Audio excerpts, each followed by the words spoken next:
Bom, a gente vai falar um pouco aqui, né, rapidamente sobre a história da rede de computadores e depois já dar continuidade ali a alguns outros segmentos, como o modelo de camada-OSI, né, a pilha de protocolos, como que eles funcionam,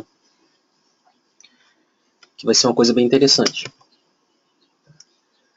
Bom, a rede de computadores, né, uma rede de computadores envolve a interconexão entre dois ou mais micros, né, o que permite a troca de dados, né, entre essas unidades de hardware e software.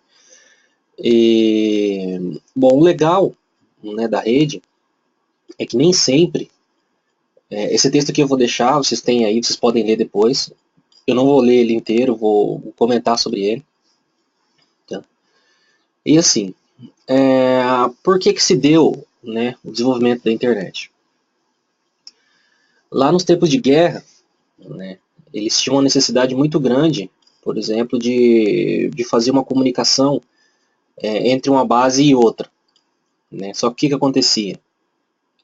Para fazer uma comunicação entre uma base e outra, tinha que mandar um mensageiro. No meio do caminho, o cara levava um tiro, morria, não chegava a nada do outro lado. Né? Então, o exército americano, naquela época já existia alguns tipos de comunicação, como comunicação de código Morse, né? Só que demorava muito tempo para poder conseguir passar uma mensagem em código Morse. Né? Então, a evolução acima disso, né, veio as primeiras linhas de telefonia, os primeiros métodos de comunicação por voz. Né? E isso aí se deu, então, evolução até a internet, que sempre a demanda de mais banda, de mais dados, né, de mais tráfego foi crescendo, e as tecnologias foram ficando obsoletas. Né, como a gente tem hoje o caso, por exemplo, do fax modem, né, que na época do fax modem, a gente tinha lá uma conexão de 56 kbps no nosso modem, que quando discava 20, né, e naquela época funcionava, né, não muito rápido, mas funcionava bem, porque a internet era bem diferente da internet de hoje. Né, os sites não eram tão pesados quanto hoje. Né. Logo depois começaram surgiu os softwares de download, como Emule, Kazaa e outros softwares que começaram a disponibilizar downloads de arquivos, né, pela internet, e logo com 20 kbps você já não conseguia fazer praticamente mais nada. Né, ficava um ano para baixar uma música. Né, com conexão de 20 kbps você vai fazer download a 2 kbps e meio, 2 kbps. Né. Então, assim, a internet ela foi evoluindo, né, até um certo ponto, a passos bem largos, por assim dizer. A internet ela foi implementada mesmo a partir de 1993, né, que uma rede de faculdades americanas começou a fazer alguns testes lá, e aí surgiu um problema entre os fabricantes de equipamentos de rede. Por quê? Naquela época, bem antigamente, não existia um padrão de rede. Então, um fabricante X desenvolvia um dispositivo de rede com a tecnologia dele. Aí, uma outra empresa desenvolvia com a tecnologia dele. Uma terceira empresa desenvolvia com a tecnologia dela. Esses equipamentos, eles não se conversavam a um nível de camada. Tá, o que é isso? Eu posso ter, por exemplo, vários tipos de protocolos e de pacotes diferentes trafegando dentro de uma rede, dentro de vários dispositivos. Tá? Mas eu preciso de um meio comum para que eles se comuniquem. O que é isso? Um exemplo bem comum, não sei se vocês vão conhecer, mas é um exemplo bem comum para quem já está no meio desse processo de serviço de rede, é o caso de quando você compra link de uma operadora, você está comprando o link, ou você está assinando aí na sua casa, um Oi Velox, um GVT, um TIM, qualquer outra coisa. E você precisa acessar um site, por exemplo, como o Facebook. Tá? O que acontece? Quando você acessa um site como o Facebook, você está saindo fora do país, então você está atingindo rotas internacionais com sua conexão.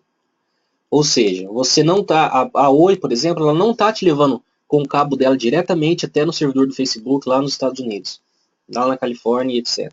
Ele não está fazendo isso. O que acontece? Eu vou desenhar aqui, que fica mais fácil de vocês entenderem. Tá? Bom, aqui nós temos o nosso cliente.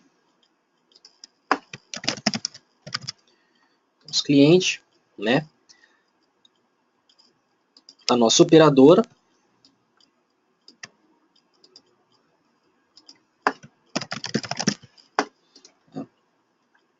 A nossa internet.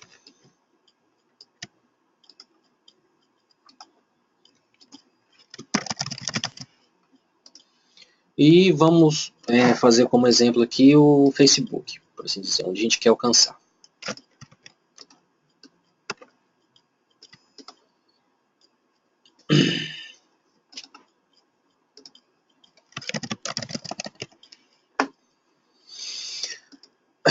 Então o que acontece? Aqui eu vou até explicar uma coisa para vocês, que provavelmente vocês já devem ter passado por isso, principalmente para quem compra link muito grande, link residencial muito grande. Tá? E eu vou explicar como que funciona, como que essas operadoras conseguem, né, nesse caso aqui, entregar essa banda tão grande, como que ela funciona, qual é a qualidade disso.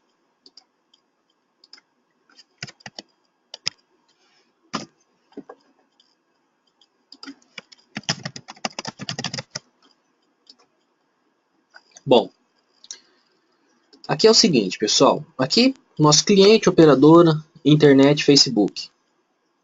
Tá? O nosso cliente aqui, ele fez uma requisição. A gente fez uma requisição, né, para abrir o Facebook. A gente chegou na nossa operadora. Tá? O roteador da nossa operadora, ele não tem como, ele não consegue simplesmente sair daqui e vir para cá. Ele não consegue fazer isso. Tá? Por quê? Porque a operadora dificilmente vai ter uma fibra, né, que interligue ela diretamente a todos os serviços que provê conteúdo no mundo. Né? Seria muita coisa. Então o que acontece?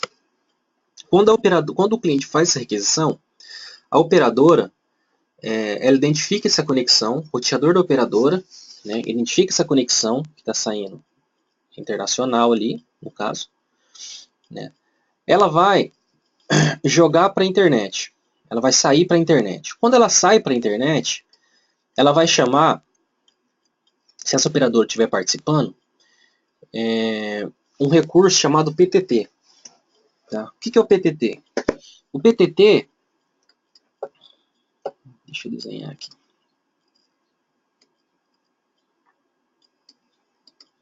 Vou colocar de outra cor, tá? Fica mais fácil de explicar.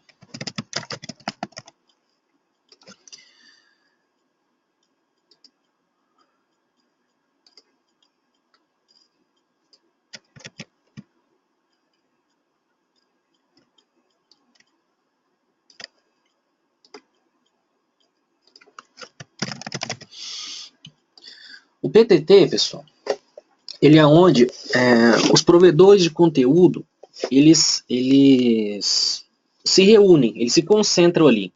Então, por exemplo, no PTT, nos maiores PTTs hoje, né, é o PTT de São Paulo, né, PTT de Brasília, onde tem bastante habitante e sempre tem uma questão estratégica de PTT. Dificilmente eles vão montar em um lugar que fica difícil para as operadoras ou para provedores fazer a retirada desse link de lá. Geralmente, o PTT você não tem custo para retirar o link. Tá? Então, essa é a grande jogada para as operadoras conseguirem vender, né, vender links tão grandes e tão baratos. né? Então no PTT você não tem custo para fazer retirada. O que você paga, geralmente? Isso varia muito da legislação de cada PTT. Você paga o direito de uso da porta. Você vai comprar uma porta para retirar o seu link. Então você paga lá um determinado valor para utilizar essa porta. Mas o link em si não. Tá? Por que você não paga o link? Porque o Google, o Facebook, a Akamai e outras provedoras de conteúdo, elas possuem servidores dentro do PTT. Ou seja, a rede deles, em vez de uma requisição sempre ter que sair por rota internacional, ela já sai direto do Brasil para a operadora, para o cliente. Tá? Esses servidores aqui, eles mantêm conexão constante com os servidores internacionais, fazendo a sincronia de informações aqui para sempre conseguir agilizar mais esse processo. Tá? O processo de abertura das páginas. Então, quando o nosso cliente fez a requisição para a operadora, né, o BGP dele ali, o protocolo de roteamento BGP, sai para a internet, chama o PTT, caso ele esteja participando. Chama o PTT na conversa aqui, por assim dizer. O PTT, por sua vez, ele vai identificar esse conteúdo, se existe no PTT ou não, tá? E se existe no PTT ou não, e vai retornar para o cliente. Se não existir essa informação no cliente, se o participante não tiver aqui nesse PTT que essa operadora faz parte, aí sim ele vai sair por uma rota internacional. E depois essa informação volta para ele de novo. Tá? Só que o que acontece? As operadoras, elas vendem para você lá, por exemplo, 100 megas de internet. Né? Elas têm uma rede de fibra, então elas conseguem fazer essa entrega na casa dos assinantes. Entregar 100 mega na fibra, moleza. Né? Então, quando você está fazendo a medição, né, da sua operadora, do seu operador, e dá aquelas velocidades muito altas, tá? Isso eu estou falando para links residenciais, tá, pessoal? Barato, não estou falando de link dedicado. Quando você faz aquela medição, você está fazendo uma medição entre a sua operadora e o PTT. Ou, em alguns casos, entre você mesmo e a operadora. Tem que tomar muito cuidado com isso. Tem muita operadora que elas fazem o teste, quando você liga lá reclamando que está lento, né? Elas fazem o teste usando o servidor local deles dentro da própria rede da operadora. Você não está fazendo um teste realmente para a internet, por assim dizer. Até o PTT é um teste legal, tá? É um teste confiável. Porque pelo menos está passando por várias redes, várias rotas, tem grande chance de receber aquele conteúdo naquela velocidade. Agora, quando você está falando de tráfego internacional, difícil, nunca a operadora vai vender lá os seus 100 megas lá a R$200, sendo esse tráfego saída internacional. Porque isso aqui custa muito caro. Para você sair para fora, para outro país com uma requisição, ela custa muito caro para o operador. Então, por isso, geralmente, quando você vai acessar um site nacional, né, ele abre bem rápido, ou alguns sites que possuem CDN abrem bem rápido, e alguns outros sites que são internacionais, eles abrem, mesmo você tendo uma internet rápida, de alta velocidade, e ela abre um pouco mais devagar. Tá? Então, a rede de computadores ela evoluiu bastante até chegar aqui, né? Só que ela deu um salto muito grande a partir de 2002, né? Que a partir de então começou a acontecer muita evolução, a internet realmente começou a se propagar, né? O poder de compra aí de computadores pessoais aumentou no país, né? Nos países, e veio essa evolução, né? Até hoje. É claro que se eu for explicar isso aqui, eu vou ficar a aula inteira, que é muita coisa envolvida. Né? Mas falando de uma forma superficial, é basicamente assim que funciona, né? Uma grande rede local, a internet. Como se fosse uma rede, né, localzinha ali em uma cidade, porém expandida para o mundo inteiro. Por isso que é impossível se desligar a internet. Porque a internet ela não é centralizada, ela não existe em um lugar só, né? O que acontece são países, por exemplo, como os Estados Unidos, que possuem maior provimento de serviço, entendeu? Então, se porventura rompe uma fibra internacional entre o Brasil e os Estados Unidos, a gente fica sem bastante acesso a alguns sites, como o Google, que não possui redundância em outros países, é claro. O Google possui. Mas outros sites, CCN, CBN, que não possuem, né, não vai funcionar. Mas alguns outros vão. Então, para você desligar a internet, por assim dizer, como às vezes saem alguns boatos, que tal país vai cortar um cabo, que vai acabar com a internet, isso não existe. Dificilmente. Pode diminuir bastante uma porcentagem, né, de páginas a ser acessadas, mas acabar com a internet, dificilmente. Porque a internet ela está concentrada desde as máquinas dos usuários até os data centers, até os servidores e por assim vai. Ela é muito espalhada e muito grande, né? Hoje a tabela de roteamento da internet ela conta com mais de 500 mil rotas, né? Ou seja, mais de 500 mil caminhos para se alcançar, né, os destinos ali que a gente está solicitando. Por isso que quando a gente se fala em BGP, talvez alguns de vocês devam ter visto em alguns grupos, os equipamentos travam, né, ou ficam extremamente lentos. Não é qualquer equipamento que a gente consegue subir um protocolo de BGP. Por quê? Porque você está trazendo essas rotas, tá? A gente está trazendo essas rotas para dentro do seu provedor. Isso a gente vai falar um pouco mais para frente, que entra a questão de NAT. A desvantagem de se utilizar um NAT. Porque vantagem mesmo é quase irrelevante, né? Bom, alguma dúvida aqui dessa parte, pessoal?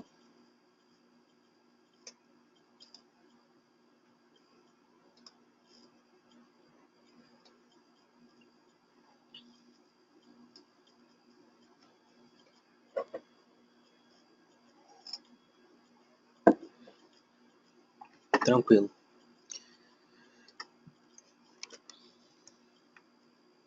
Bom, agora a gente vai falar sobre os modelos de referência OSI. Tá? O que são esses modelos de referência OSI?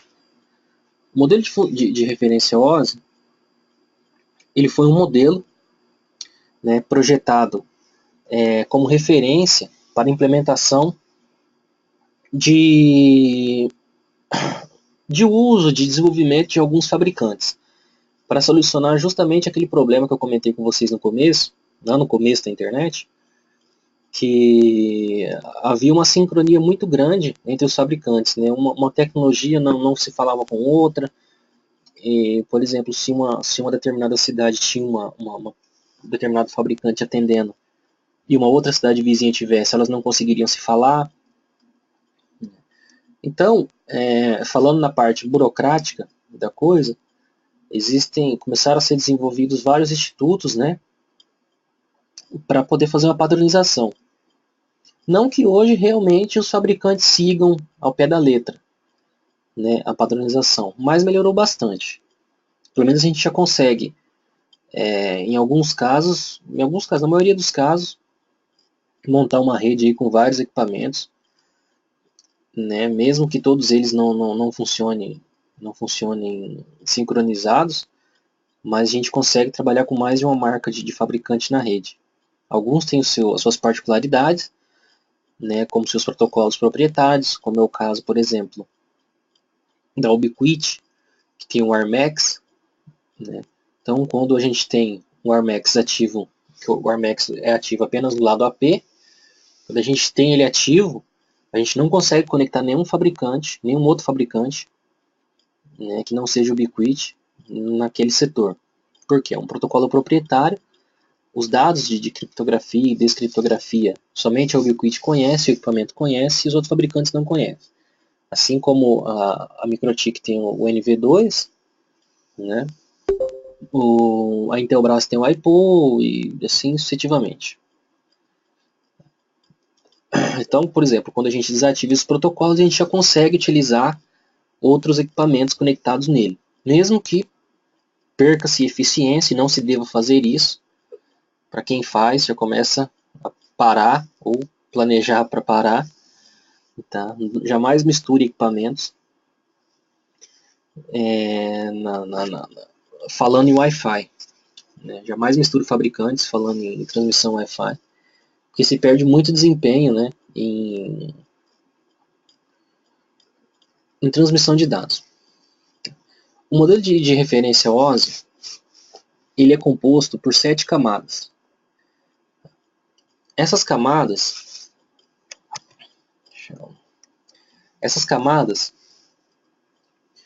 cada uma delas tem a sua função. Tá? Lembrando que o modelo OSI ele é um modelo de implementação, tá? Ou seja, ele é uma padronização que você não consegue realmente montar fisicamente essa pilha, né? A gente apenas consegue classificar os protocolos, os dispositivos de rede que se enquadram em cada uma das pilhas.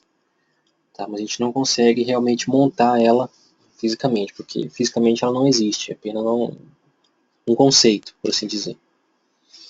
Mas que deve ser seguido, deve ser estudado muito bem, porque se algum de vocês pretende fazer alguma prova de certificação, seja ela Cisco, seja ela MikroTik, até o Ubiquiti, né, ela vai pedir bastante coisa sobre a camada OSI, porque isso é o básico do básico do básico das redes. Tá? Eu vou ligar minha mesa digitalizadora aqui, pessoal. Só um minutinho, tá?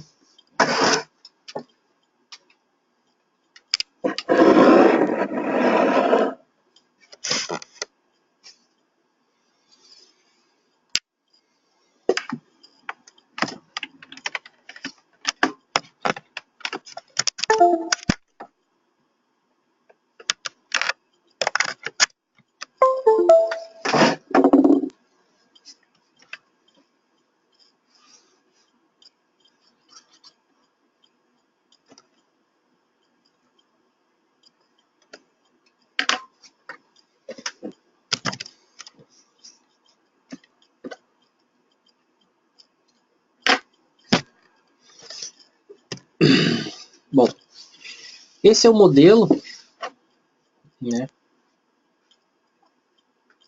Opa, deixa eu só. Vou ter que tirar essa imagem aqui, senão eu não vou conseguir fazer o que eu quero fazer com ela.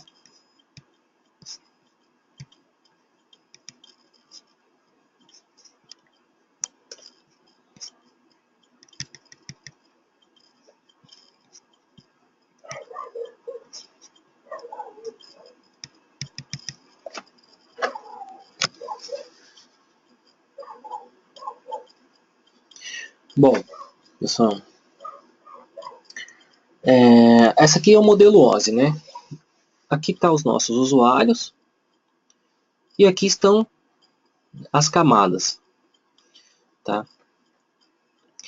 Então, cada uma dessas camadas, tá? Cada uma dessas camadinhas, elas são responsáveis pelo funcionamento, né, de todas juntas, funcionamento da internet. O modelo OSI, ele tem algumas pilhas, né, que são classificadas como não confiáveis. O que são pilhas não confiáveis? São aquelas pilhas que trabalham com protocolos que não possuem garantia de entrega.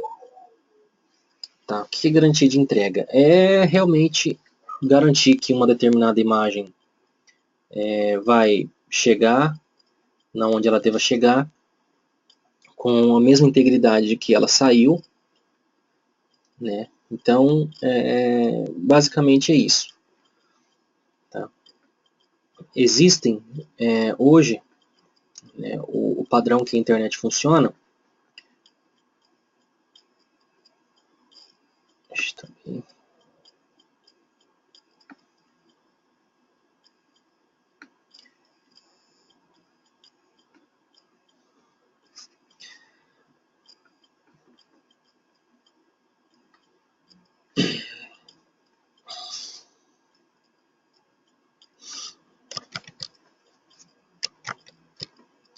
Só um minutinho, pessoal.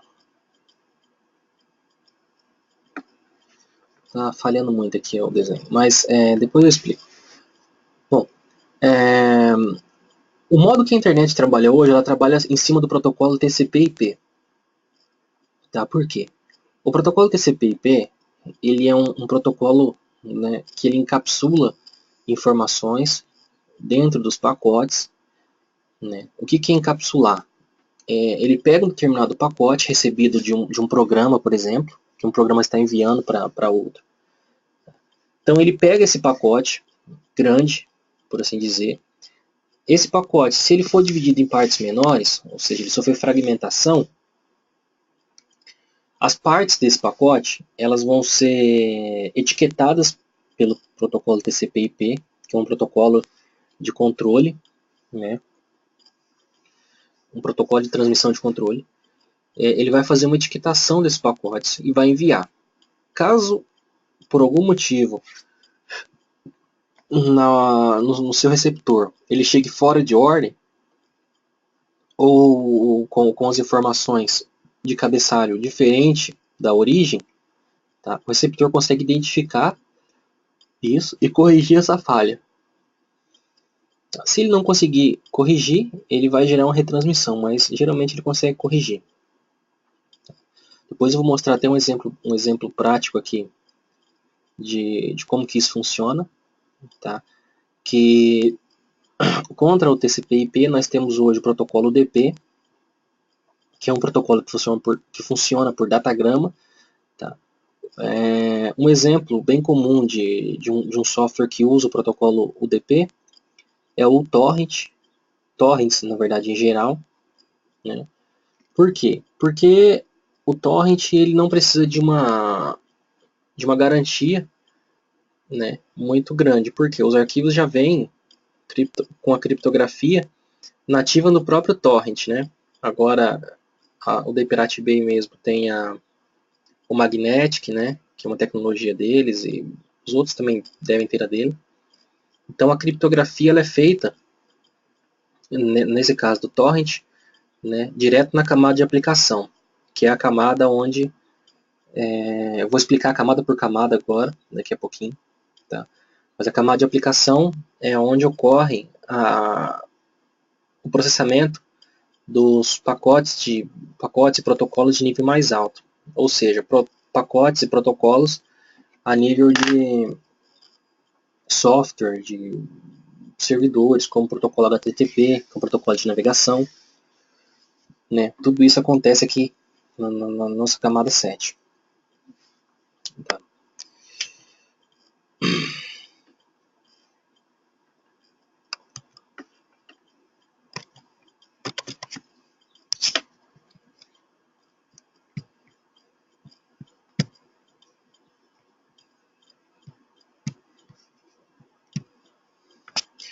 Bom, a gente vai começar falando, né, de baixo para cima ali da nossa camada OSI. Camada física. A camada física é a primeira camada do modelo de implementação, né, onde nela acontece a transmissão ao meio físico. Tá? O que é a transmissão do meio físico? Na camada 1, que vão ser definidas pelos protocolos, é o meio de transmissão, seja ele por ondas eletromagnéticas, a tensão, a amperagem, a voltagem. Então, na camada física, o tipo de cabo que vai ser utilizado, é realmente a conexão física entre as estações. Tá? Na camada 1, né, todo tipo de controle, assim como na camada 2, ela é controlada por hardware. Né, diferente, que eu vou explicar na camada 2 agora, mas diferente de outros níveis da pilha, do modelo OSI, que são realmente controlados por software. Que daí já vão entrar protocolos de camada 3 e assim sucessivamente. Tá. Bom, então a camada física, né, ela trata do meio físico de comunicação entre os dispositivos. Tá. A camada 2, camada de enlace. camada de enlace dá pela função de definir os protocolos de endereçamento que serão atribuídos aos pacotes ou células, como por exemplo, os protocolos IP, ARP, MAC, ou seja, nessa camada os dados são tratados pelo próprio hardware, diferentemente de demais camadas da pilha que são tratadas por software. Então é nessa camada 2, que vão funcionar aqui, por exemplo, as nossas famosas bridges, né? A bridge ela é uma camada 2, por quê? Porque a bridge ela utiliza, né, alguns filtros de IP, né, alguns filtrozinhos. Opa, deixa eu só tirar aqui. Ela utiliza alguns filtros de IP, MAC, né, que é o endereço físico dos dispositivos, ARP também, tabela ARP de controle, né, que eu vou mostrar para vocês depois na hora que a gente for falar da aula prática. E nesse tipo de camada, o controle também é feito por hardware, né? Ou seja, a gente realmente não precisa ter um protocolo de roteamento funcionando, o nosso roteador como o SPF e demais, para a gente conseguir fazer ela funcionar. Tá? Como, por exemplo, os nossos switches, né? Switches aí que não tem nenhum tipo de gerências, eles operam nesse tipo de camada, como uma grande bridge, né? Claro que alguns switches ele tem alguns filtros ali de processamento para ajudar uma coisa ou outra, mas no modo geral eles funcionam, né, em camada 2. Switches que funcionam em camada 3 são switches gerenciáveis, né, que geralmente carregam com eles alguns protocolos de roteamento, que a gente vai falar agora, né, na próxima camada.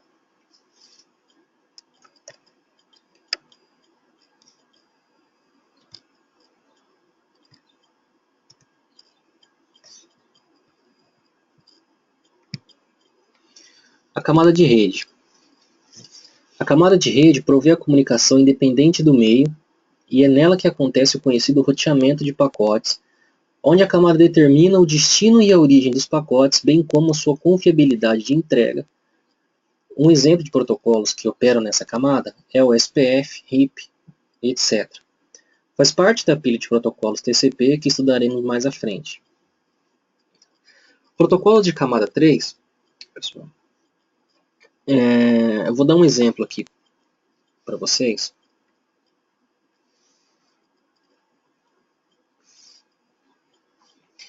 De um protocolo, como que funciona um protocolo de roteamento. Tá? Bom,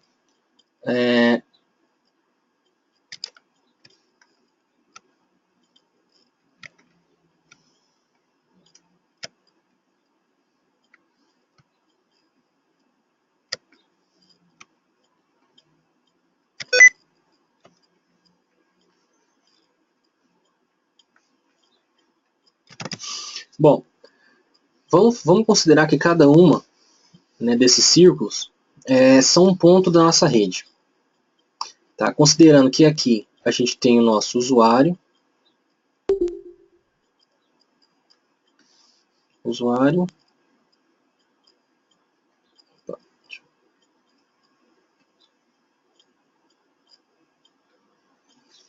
é bem feia essa escrita aqui, que eu estou treinando ainda com a mesinha, fica mais fácil para desenhar, mas acho que dá para entender. Aqui são os nossos dois usuários. Aqui no meio é o caminho que a gente vai ter que percorrer, tá? Para chegar até o usuário, que o nosso pacote vai ter que percorrer. Então, como é que funciona um protocolo de roteamento? Quando eu quero enviar um dado daqui para cá,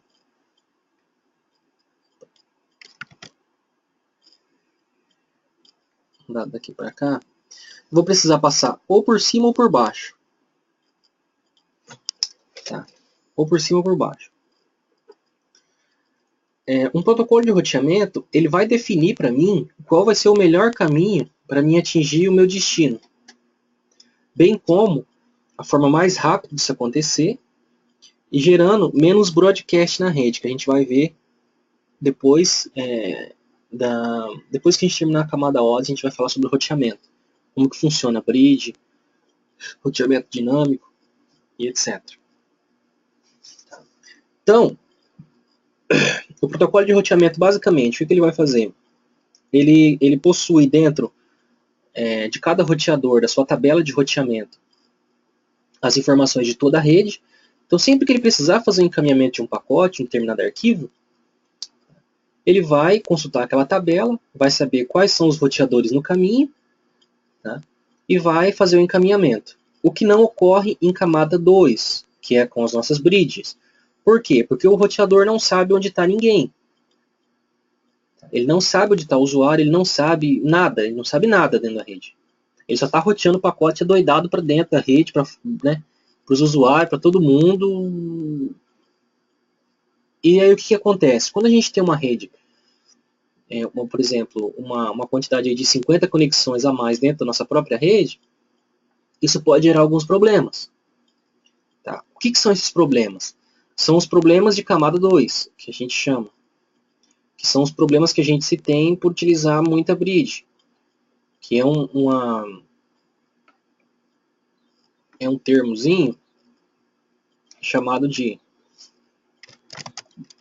broadcast. A gente vai falar dele.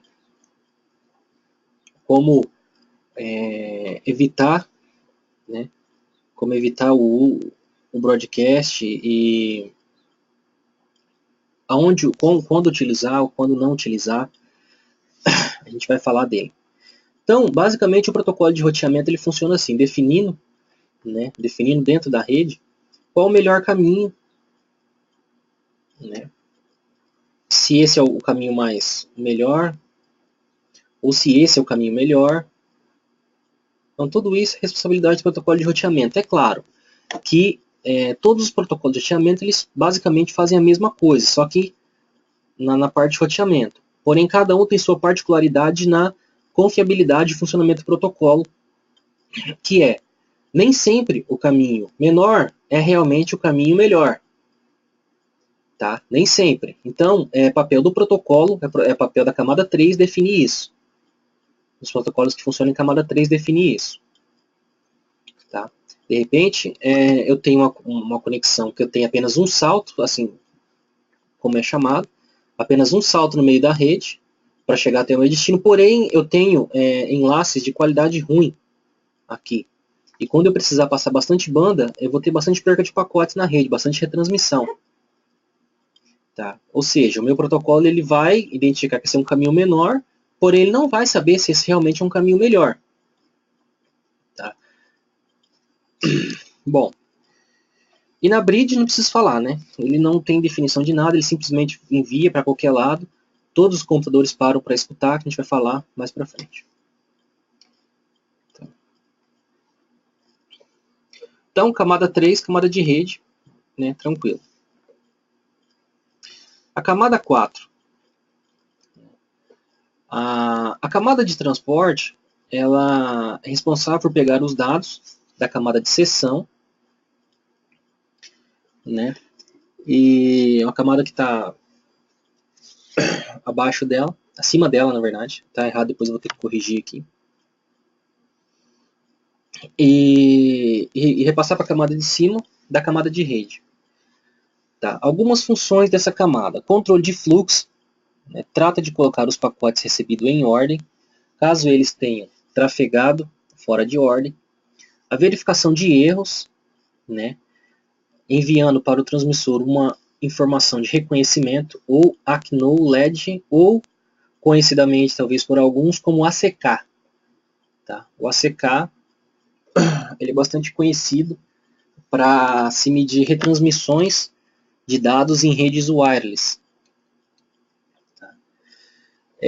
Informar se o pacote foi realmente recebido com sucesso. A camada transporte, ela funciona...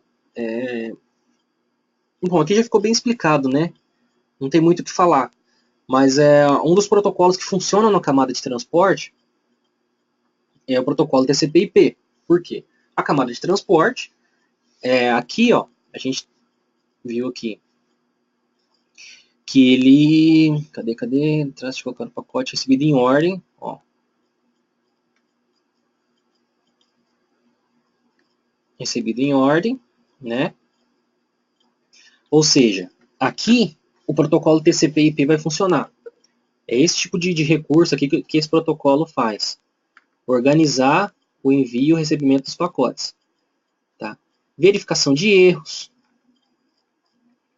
Tá? Que é tudo coisa típica de protocolo, daquele de protocolos TCP/IP, que é o protocolo que hoje funciona a nossa internet. Certo?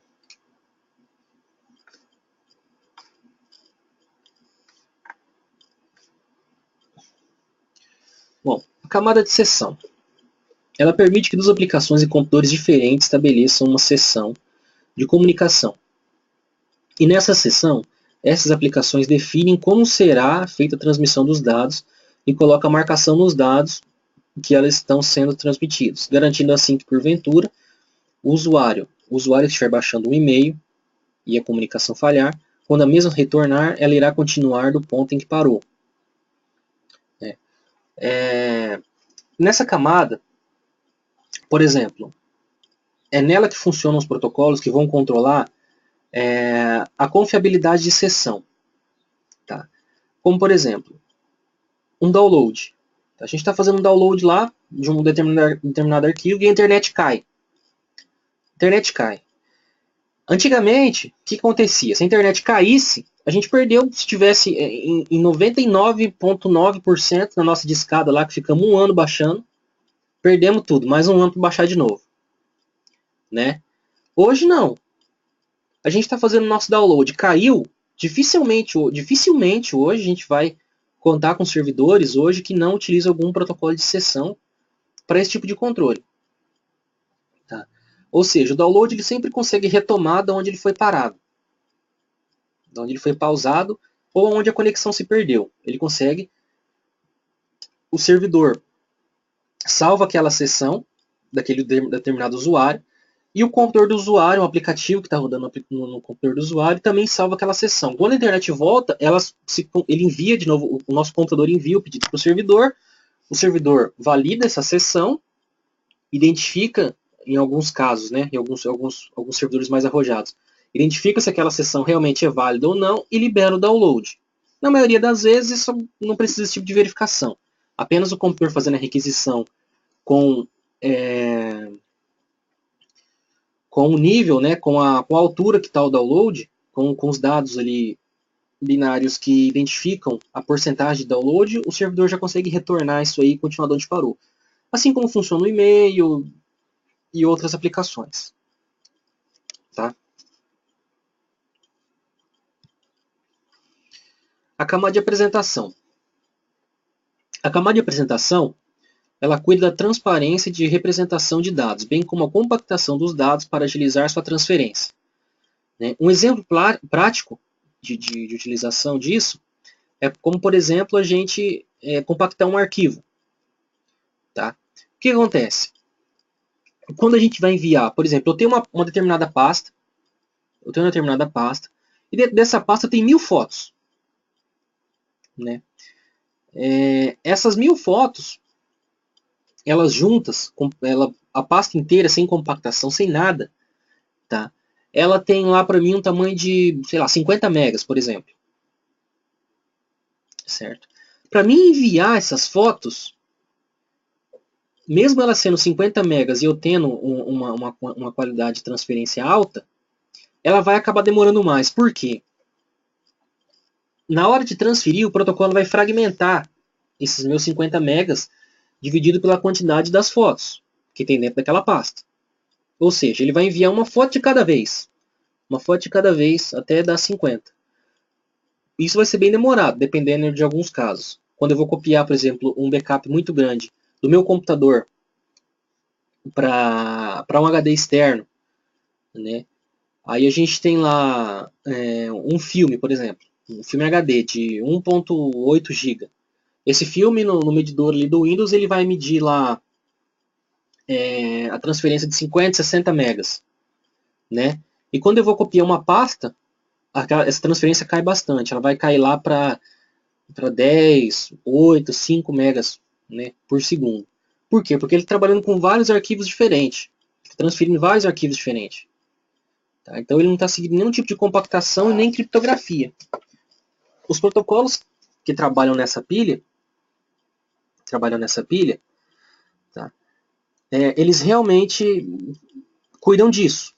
Ou seja, eles vão encapsular, né? Eles vão encapsular os nossos pacotes, tá? Dentro de um pacote maior, né? Aqui embaixo, como eu citei, né? Aqui, ó. Um exemplo bem prático de se utilizar um compactador de se utilizar um compactador de arquivos como em RAR ou em ZIP. Pois em vez de enviarmos vários arquivos de uma única vez, enviamos um único arquivo com vários arquivos compactados ou anexados a ele. Tá? Então a gente vai ter um único arquivo de 50 MB fazendo essa transferência direta sem interrupção. Tá? Um exemplo de protocolo que opera nessa pilha, né, por exemplo, é o protocolo SSL, né, que hoje ele é bem conhecido. Por exemplo, vou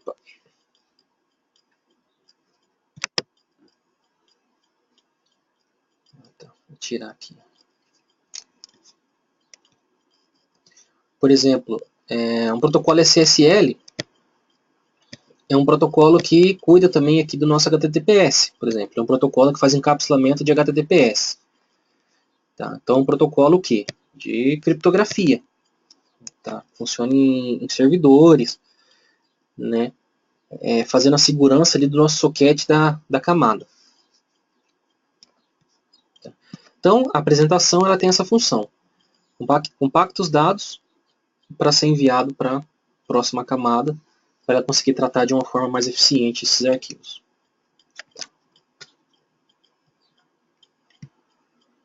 Camada de aplicação. A camada de aplicação ela é a camada onde acontece processamento de protocolos de alto nível, bem como protocolos de e-mail, TSL, né, SSL, protocolos que rodam na máquina estação e no servidor da aplicação, como também o HTTP, né, que é a nossa internet, web, o HTTPS, né, que é uma junção do nosso HTTP com o nosso SSL, né, a gente se dá o HTTPS, o FTP, para transferências de arquivos, SMTP, enfim, qualquer tipo de aplicação que ela é rodada apenas no servidor e na estação, ela trabalha na camada de aplicação. Ela está presente na camada de aplicação.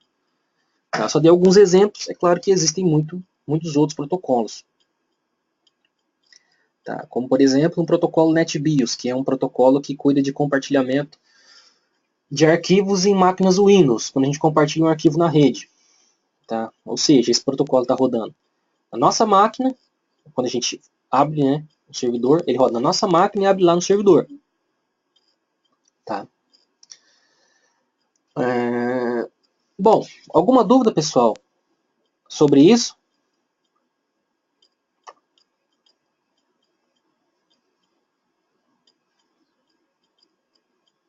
Tudo tranquilo?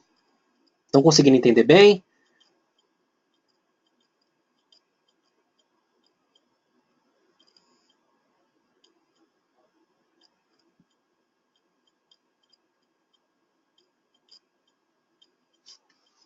Isso aqui é bastante importante, tá, pessoal? Depois vocês pegam de novo e leiam sobre sobre o modelo OSI, que isso aqui é muito importante para quem quer estudar rede. Isso aqui é o básico de tudo. Qualquer tipo de exemplo que vocês encontrar vai ser referenciado na camada OSI. Tá? O que eu esqueci de falar, né? Esqueci de falar disso, agora que eu acabei lembrando. Mas o OSI,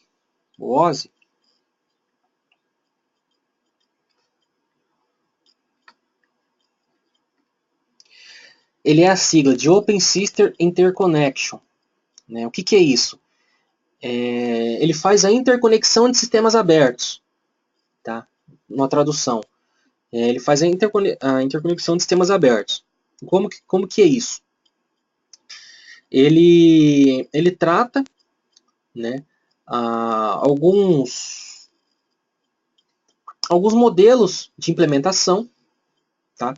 Alguns modelos de implementação, para que todos os fabricantes sigam, pelo menos uma parte delas, né, nos seus dispositivos, para poder ter um melhor desenvolvimento, né, das redes, com mais de um fabricante presente naquela rede. Tá? Então, assim como existem outras, como por exemplo a RFC. A RFC ela é um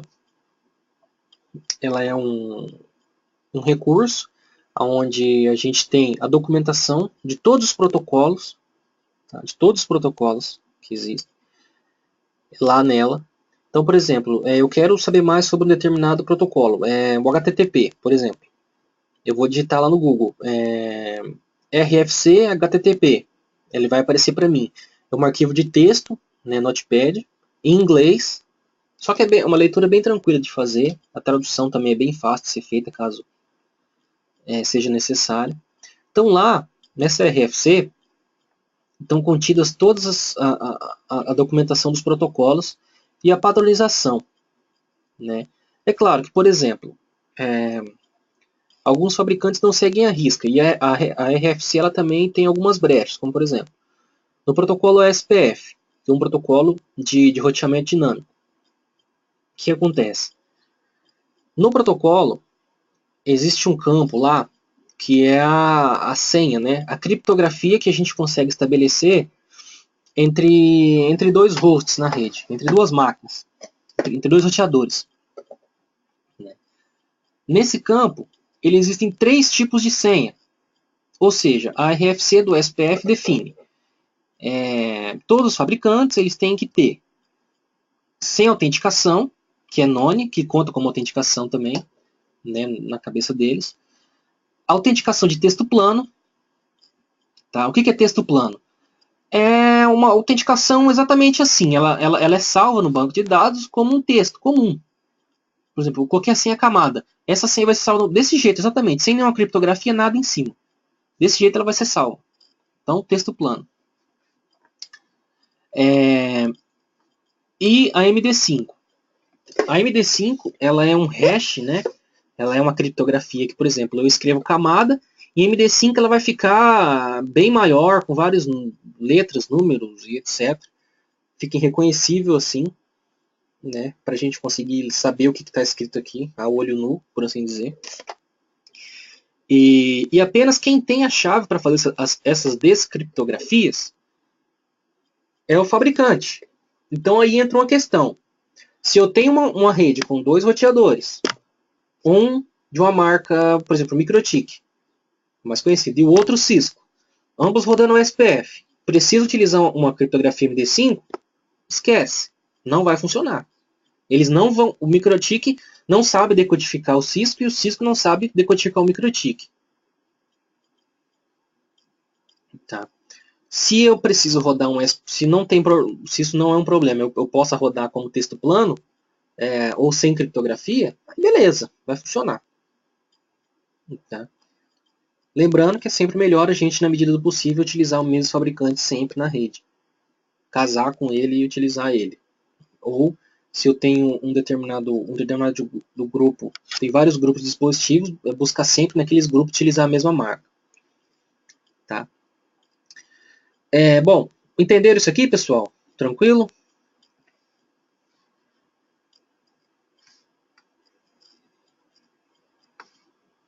Alguma dúvida aqui sobre a camada 7? Alguma pergunta?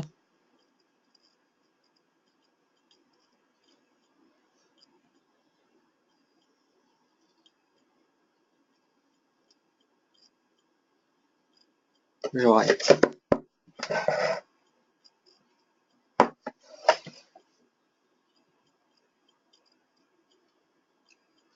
Bom, vamos lá.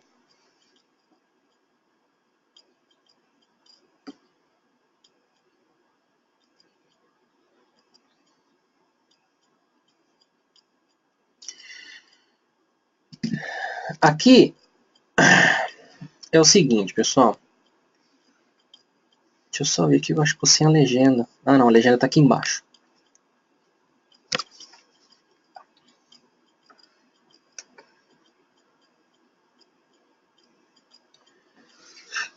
Aqui é o seguinte. Dentro da camada OS,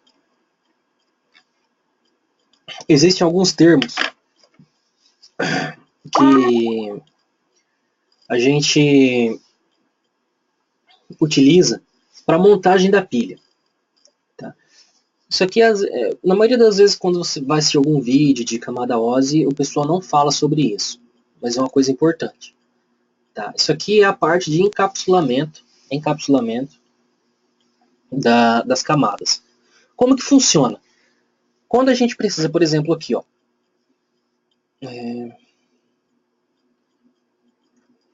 deixa eu fechar aqui. Ó, aqui a gente tem a nossa pilha. Como que se dá a comunicação? Como que esses dados são passados de um para o outro? Ele não simplesmente entra aqui, sai aqui, vai para lá e sobe. Ele não é assim. Ele tem toda uma forma que eu expliquei. Cada camada dessa, cada pilha dessa, ela trata o pacote com as suas características, com seus protocolos, né? Opa, com seus protocolos. Então, eu não posso simplesmente entrar com a internet em cima, sair para baixo e entregar, não dá. Como que funciona isso? Tá? Isso funciona da seguinte forma. A gente tem os nossos PCI, SDU e PDU. Aqui tem a legendinha, né? PCI, Protocol Control Information, protocolo de controle de informação. O Service Data Unit, protocolo Data Unit. Ao receber os dados para efetuar o serviço, a camada necessita incluir um cabeçalho no qual são registradas informações relativas à camada. A esse cabeçalho damos o nome de informação de controle, tá? De protocolo, PCI. Aos dados recebidos pela camada, damos o nome de unidade de dados de serviço. Ao conjunto formado por protocolo de controle e unidade de dados do serviço, a gente se dá o nome de PDU. Tá? Ou seja, a soma de PCI mais SDU, a gente retorna um dado chamado PDU. Então, PDU é igual a PCI e SDU. Vou explicar isso agora, mostrando aqui. Tá? Ó, aqui é o seguinte.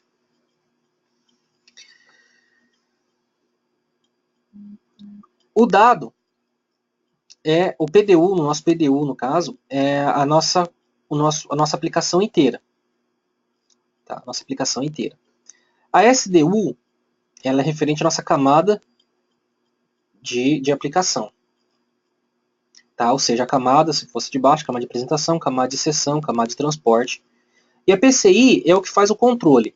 Então, eu tenho os meus dados aqui na camada de aplicação.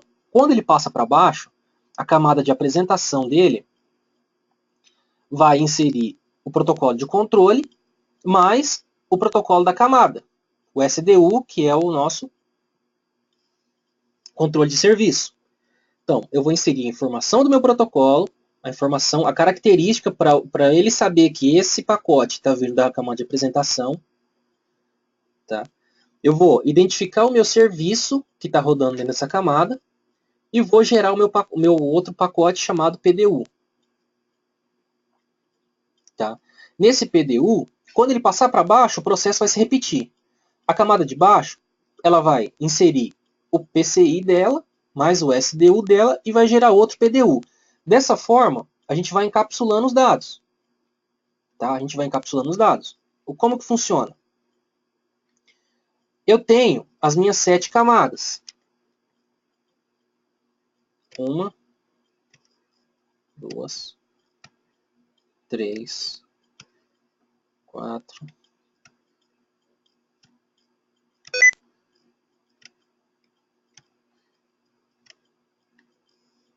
Minhas 7 camadas. Os meus dados, eles vão estar vindo aqui, né, de cima para baixo.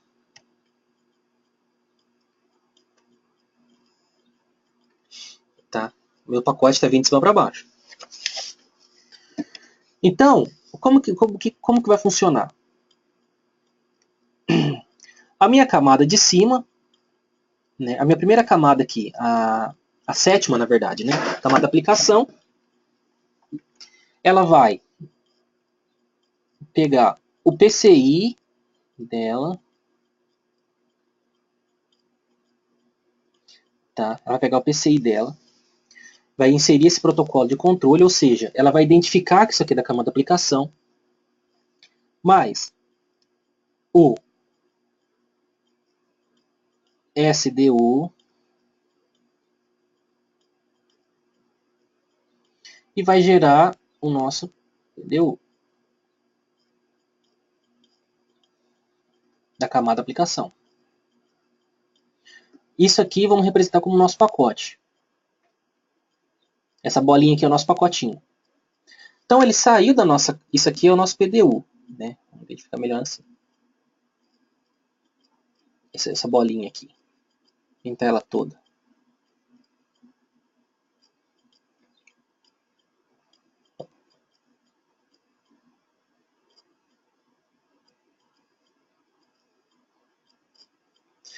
Esse é o nosso PDU. Quando ele passar para a camada de baixo,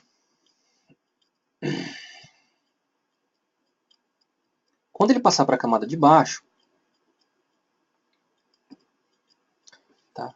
O que a camada de baixo, a camada de apresentação vai fazer? Ela vai inserir o PCI dela, ou seja, protocolo de controle,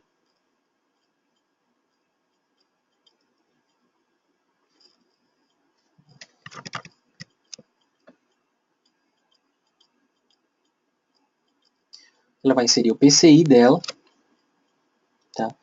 Mais o SDU,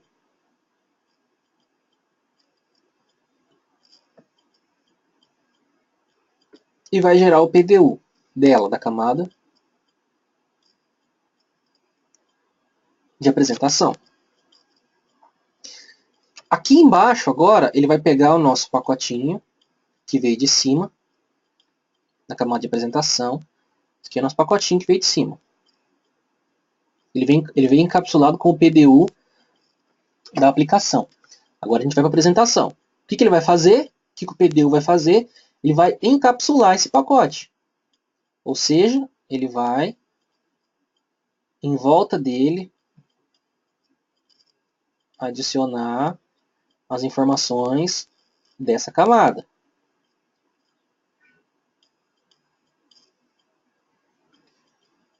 Tá?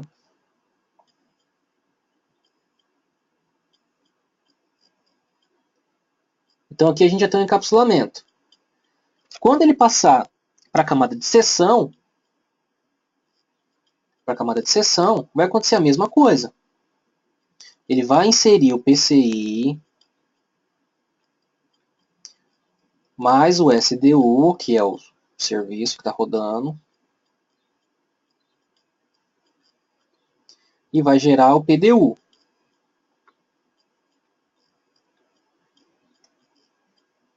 Tá?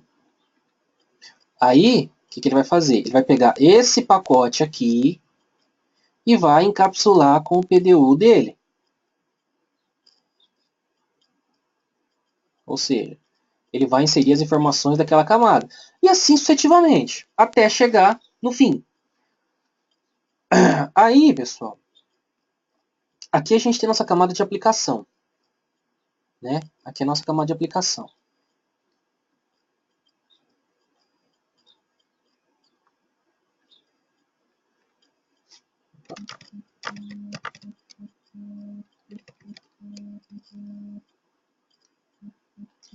Aplicação.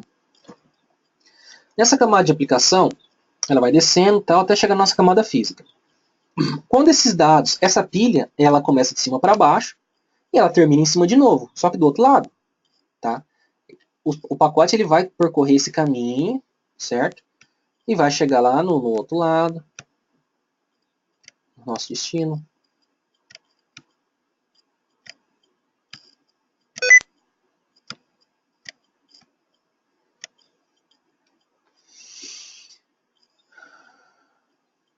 Ele vai chegar lá no nosso destino, né?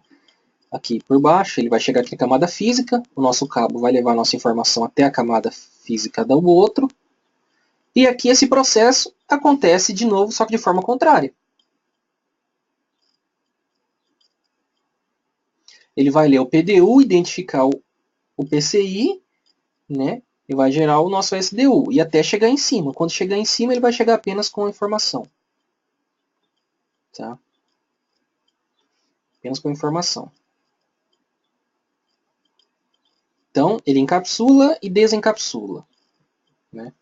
Ele encapsula aqui e desencapsula até chegar aqui. Certo? Alguma dúvida, pessoal? Entenderam isso aqui, como que funciona a troca de pacotes entre as camadas?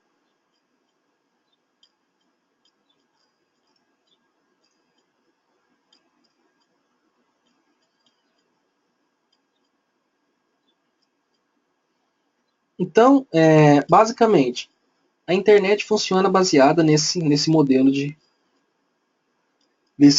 aí de pilha de protocolos, né? Claro que cada camada dessa elas tem vários protocolos que devem ser estudados aí à parte, né?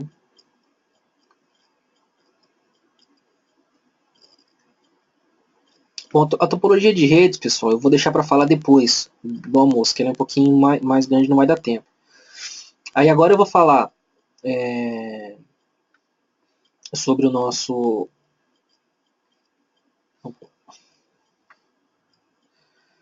Sobre o processo de roteamento de pacote, bridge, roteamento, tá? Como que funciona isso? Daí já pega um pouco o assunto aqui que a gente está da camada OSI, que é mais interessante. Vou falar sobre ele agora. Bom, deixa eu limpar aqui.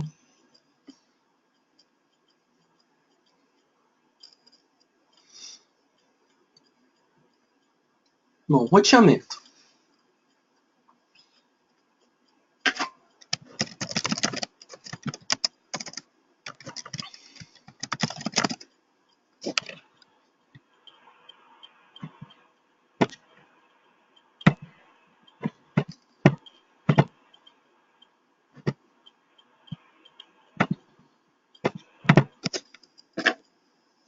Roteamento dinâmico versus roteamento estático. Né? Bom, o que é o roteamento dinâmico? O roteamento dinâmico é aquele que o protocolo define e faz alterações na nossa tabela de roteamento. O que é uma tabela de roteamento? Eu vou mostrar para vocês aqui.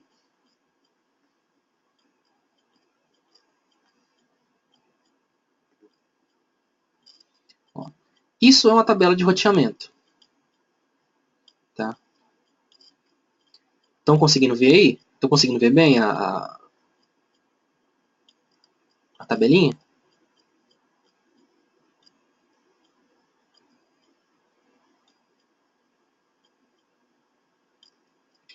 Essa tabela de roteamento, ela tem todos os dados da rede, né?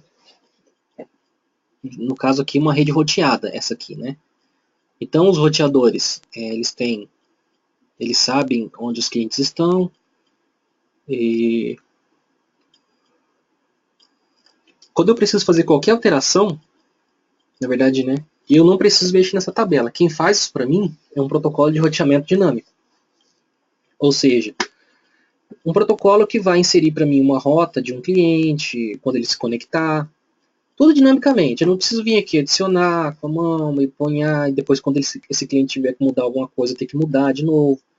Eu não preciso ficar fazendo isso, o protocolo faz para mim. Tá? E o estático é aquele que precisa da intervenção do administrador da rede. Né? Que é o criar aqui, adicionar, criar um gateway, né, se necessário um DST, address, adicionar. O que a gente utiliza para roteamento estático? Geralmente, rotas que não vão ser mudadas, como por exemplo, a rota de um link dedicado, um IP fixo de um computador, de um servidor, ou de estações de trabalho, é onde a gente não vai ser mexido. Né? Ou seja, coisas bem básicas. Né? Para uma rede mesmo é interessante o protocolo de roteamento. É claro que conheça bem o protocolo, como que ele funciona, para não ter problema também. Como ele funciona dinamicamente, ele tem vários tipos de configurações que a gente deve fazer para fazer ele funcionar da forma que a gente precisa. Porque nem sempre ele está funcionando, significa que ele está funcionando da maneira correta. Tá? Então tá. Agora eu vou falar aqui sobre roteamento e bridge. Roteamento e bridge. Bom, eu vou usar de novo aquele exemplo lá dos círculos.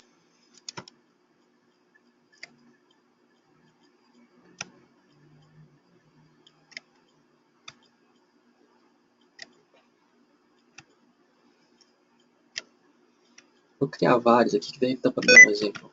Vou dar um exemplo melhor. Aqui eu vou dar um primeiro exemplo de uma rede bridge. Tá?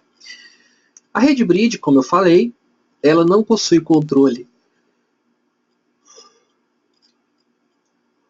de camada 3, né? Ou seja, ela não trabalha com roteamento de pacotes, ela somente faz o encaminhamento de pacotes através de mensagens de broadcast. Tá? Como que funciona? Bom, eu tenho a minha faixa de IP, né? Vamos colocar aqui 192.168 1.1/24. Opa. /24. Certo? O primeiro IP dessa rede, qual é? Qual é o primeiro IP dessa rede? Alguém sabe me falar?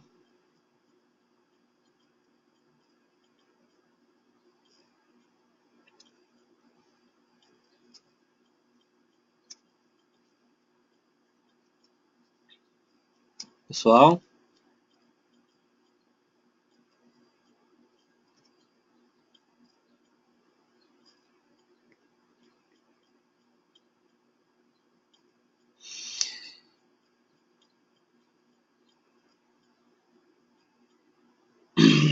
Na verdade, não. O primeiro IP dessa rede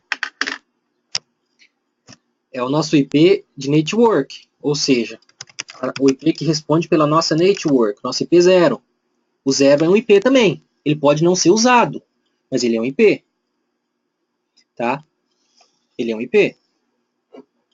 Ou seja, a nossa tanto que, por exemplo, em alguns casos no MikroTik a gente só consegue fazer o anúncio da nossa network, ou seja, a nossa network completa, né? Sempre o primeiro número da nossa rede ou subrede que a gente está utilizando. Tá? Então, o primeiro IP de uma rede é 0. Aí o IP que você vai definir para ser um gateway na rede, aí é o que você quiser.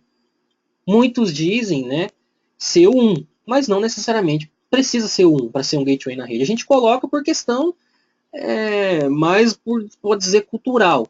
Não é nada técnico ser o número 1. Pode ser qualquer número, desde que se respeite a subrede, a máscara de rede que está sendo utilizada, a quantidade de IPs daquela rede. Tá? Então vamos lá. Então, o nosso primeiro IP aqui, deixa eu tirar aqui, só um minutinho, diminuir.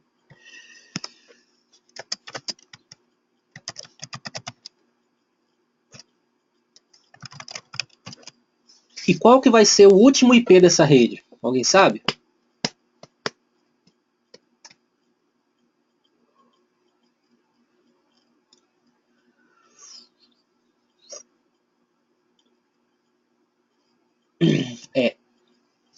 O último IP dessa rede vai ser o 255, né? Vai ser o 255. Por quê? Porque o 255 ele é o nosso IP de broadcast. O 254 ele é o último IP usável da nossa rede, por assim dizer, tá? Ele é o último IP, o 254 é o último IP usável, utilizável. Acima dele ainda tem o 255.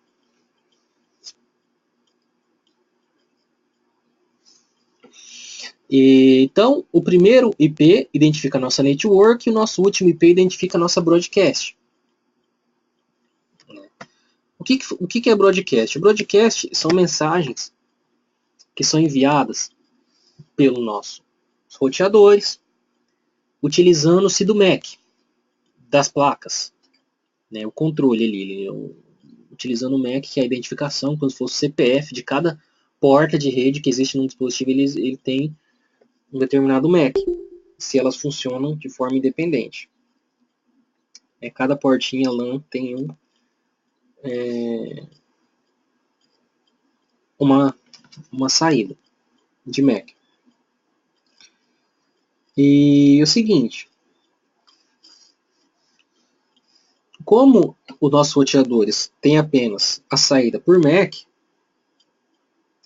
né, o restante da nossa rede não conhece essas tabelas. Tá? Então, assim,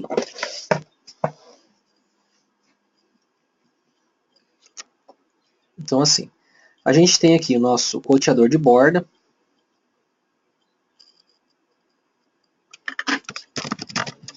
Nosso roteador de borda. Aqui a gente tem o nosso...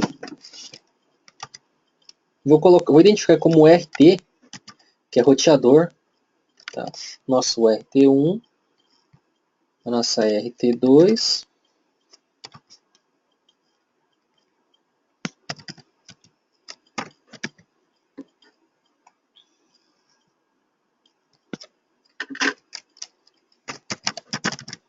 nosso cliente. Tá?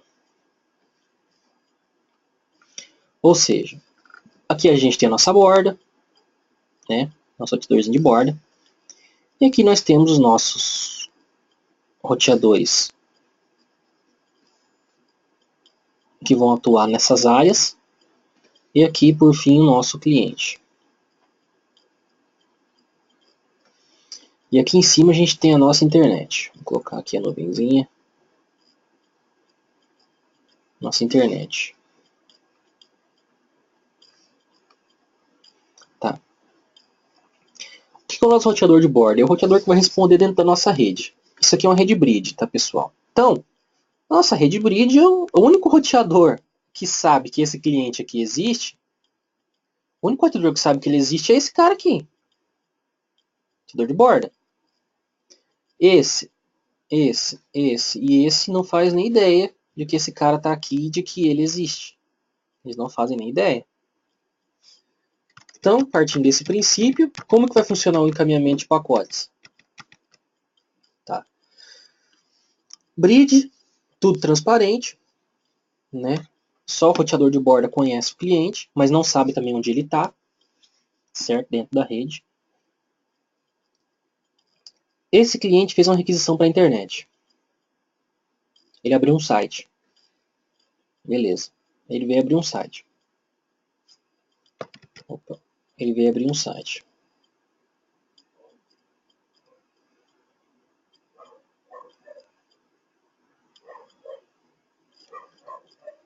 Foi para a internet. Beleza. Nosso DNS resolveu o nome, né? A operadora identificou certinho o pacote, devolveu para o nosso provedor. Devolveu para a gente esse pacote. Devolveu. Na hora que ele chega de novo, aqui o problema começa. Por quê? Porque a rede não sabe aonde o cliente está. E aí eu tenho os meus outros clientes. Eu tenho os meus clientes aqui, eu tenho, né, os fulaninhos aqui, eu tenho outros fulaninhos aqui, eu tenho outros aqui. Meus clientes estão aqui, conectados aqui. Os cabinhos aqui. Né? O que vai acontecer? Como o meu roteador não sabe onde ele está, ele vai simplesmente enviar uma mensagem de broadcast. Ele vai enviar uma mensagem para a rede inteira. Para todos os rádios da rede, para todos os clientes da rede, para tudo, para todo mundo. tá? Avisando que esse pacote chegou.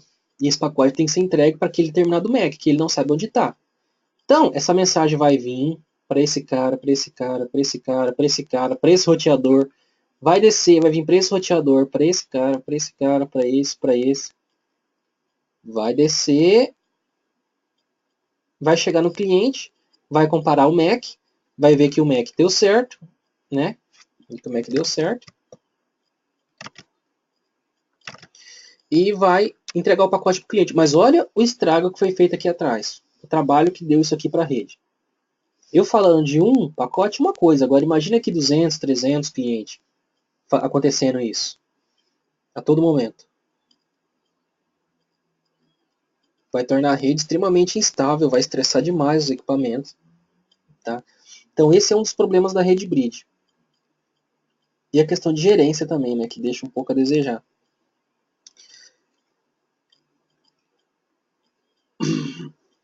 E agora a gente vai falar sobre a rede. Vou apagar aqui.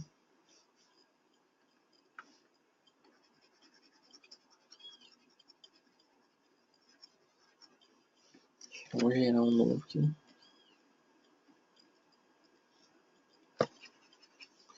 Melhor.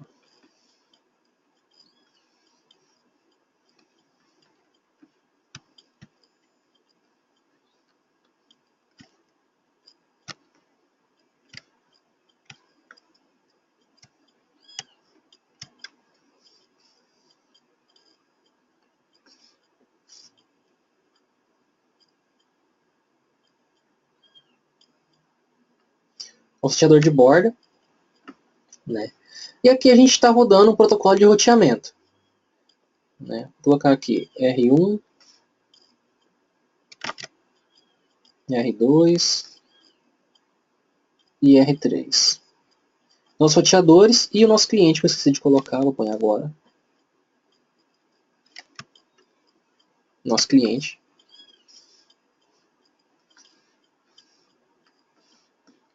Vou colocar um Czinho aqui de cliente. Cliente. Tá. Aqui eu estou utilizando um protocolo. Não vou dar ênfase em nenhum protocolo. Tá? Vou apenas falar do conceito de roteamento de redes. Mas eu estou utilizando um protocolo que funciona sobre IP. Tá? Um protocolo de internet. Bom, esse protocolo, o que ele vai fazer? Ele vai, basicamente, compartilhar entre todos os roteadores da minha rede que esse cliente existe. Que esse cliente aqui ó, existe. Ele vai compartilhar para mim. Então, ele vai fazer o quê? Ele vai, quando eu conectei, né, esse cliente entrou na rede aqui no meu roteador de borda. Né, esse roteador veio e chamou uma conexão para o meu roteador de borda. O que ele vai fazer? Ele vai informar os meus roteadores, ele vai informar esse cara, depois vai informar esse cara, que depois vai informar esse cara. Tá? Ele vai informar esses 3 roteadores que esse cliente está aqui. Certo? Passando a conhecer onde esse cliente está, né? Agora eu creio que o conceito já fica muito mais fácil de ser entendido, né? Eu tenho os meus outros clientes, como eu tinha da outra forma, tenho meus outros clientes.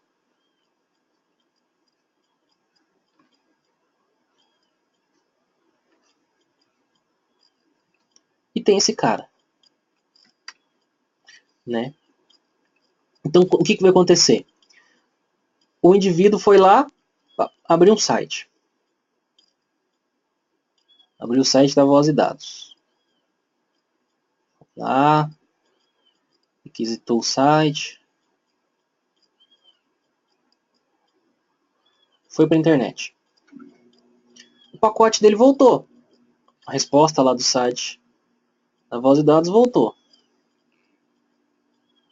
No roteador de borda. Falou, ó, esse pacote pertence a esse Mac. Tá? O meu roteador de borda, ele tem na tabela de rotas dele os meus Macs e os meus IPs. Certo? Ele vai ver e falar assim, ó, esse roteador, esse cliente, ele vai estar lá no meu roteador número 3. Qual é o roteador mais próximo para mim chegar nele? Ah, é o roteador número 1. Beleza. Eu vou e mando a requisição para esse roteador. Tá? Esse roteador já tem um caminho do 2. Ele vai pegar, vai fazer o mesmo serviço que a borda fez, vai encaminhar para o roteador 2, que vai encaminhar para o roteador 3. Tá? No roteador 3, ele vai identificar em qual porta que esse cliente está conectado e aí vai entregar o pacote para o cliente.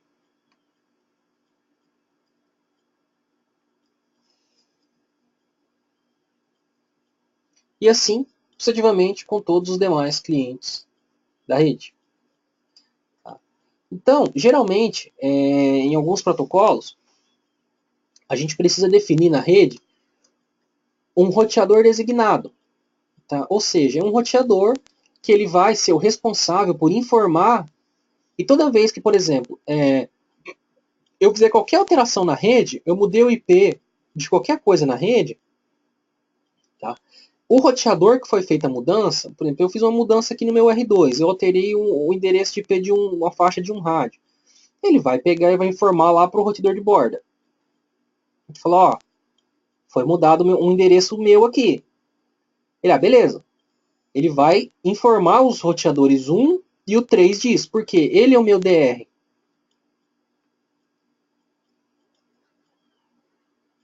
Ou seja, ele é o meu roteador designado para fazer esse tipo de coisa, para fazer a atualização na minha rede. Tá? Ou seja, todas as informações referente à rede, quem vai fazer a atualização é o meu DR. Alguns protocolos existem um termo chamado BDR,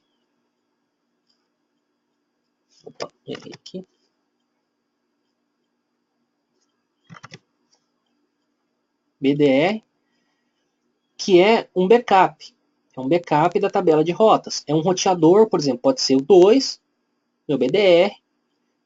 Tá? Eu tenho o link chegando na minha borda e tem um linkzinho lá de redundância chegando na borda também, só que eu pensei lá na frente, eu pensei que eu poderia um dia queimar esse roteador aqui ou dar algum problema, e eu tenho uma outra redundância chegando nesse link no meu R1. Tá? O meu R1 é o meu BDR. Caiu, queimou, explodiu, isso aqui, acabou. Acabou a minha borda. Tá? Eu tenho a redundância aqui. Eu tenho redundância no meu R1. Então esse R1 passa a assumir a rede. Exceto em casos, né? Isso aqui eu estou falando de uma forma bem superficial da coisa, tá, pessoal? É claro que para uma redundância desse nível, existem, né, tem que ser trabalhado um projeto que envolve vários protocolos e várias coisas. Né? Não é só simplesmente fazer o link chegar do lado do outro que vai tudo beleza. Estou falando como o protocolo funciona e como ele é inteligente nesse sentido. Tá? Então, automaticamente o protocolo vai identificar que o DR morreu, e vai redirecionar o comando da rede, o poder de decisão, para o nosso BDR, que vai passar a fazer as atualizações e vai manter nossa rede funcionando até que, né, o nosso técnico vai lá e arruma o nosso roteador que estragou. Certo? Alguma dúvida, pessoal, sobre esses assuntos?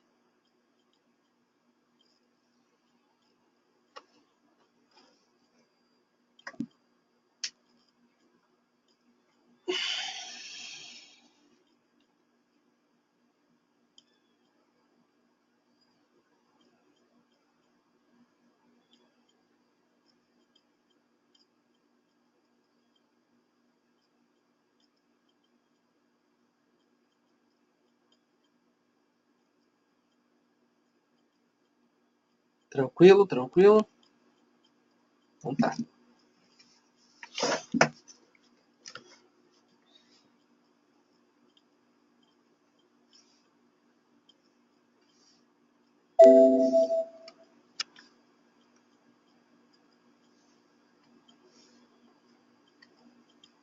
Bom, camada OSI, tranquilo, né?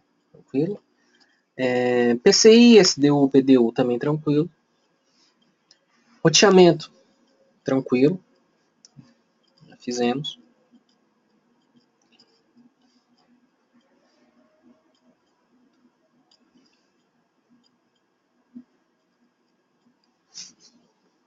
Bom, agora vamos falar um pouquinho sobre DNS. Né? Vamos falar sobre DNS. Bom, o que é um DNS?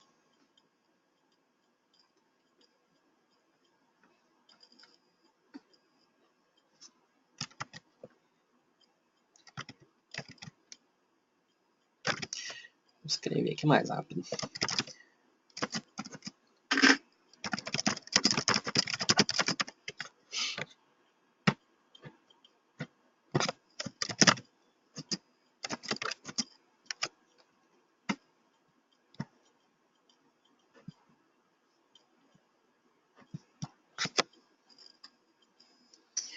Bom, DNS. Como que o DNS funciona, pessoal? Bom, antigamente, na internet, o que acontecia? Não existiam os domínios, não existia domínio, não existia lá o nosso www.blá.com.br, não existia isso aí, tá? Como que era feito? Esse domínio, ele era acessado, para acessar um domínio como esse, né?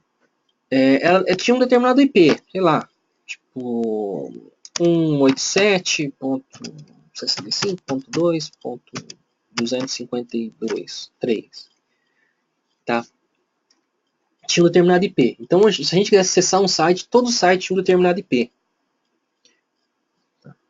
E isso começou a virar uma bagunça, porque, né, às vezes ficava difícil do pessoal lembrar o nome do site, imagina ter que lembrar todos esses endereços. Foi aí, então, que surgiu a necessidade de se criar um protocolo que trabalhasse com essa tradução de nomes, que é o que o DNS faz, apenas tradução de nomes, resolução de nomes para a internet. Então, o DNS ele vai traduzir isso aqui em isso aqui, tá? Esse DNS ele tem o nome de DNS recursivo, né? Ou seja, ele faz uma recursão. Dentro da nossa rede, ele vai resolver os nomes. Dentro da rede do provedor ou dentro da rede da operadora. Tá? Como que funciona isso aqui? O nosso cliente fez... nosso cliente acessou um site. Né? www.basedados.com.br e foi acessou esse site. Né? Esse site voz e dados, ele responde, tá, em um IP, por exemplo. A gente consegue ver, ó, todos os sites, na verdade, né? Um comando bem simples para a gente ver é o próprio comando de ping.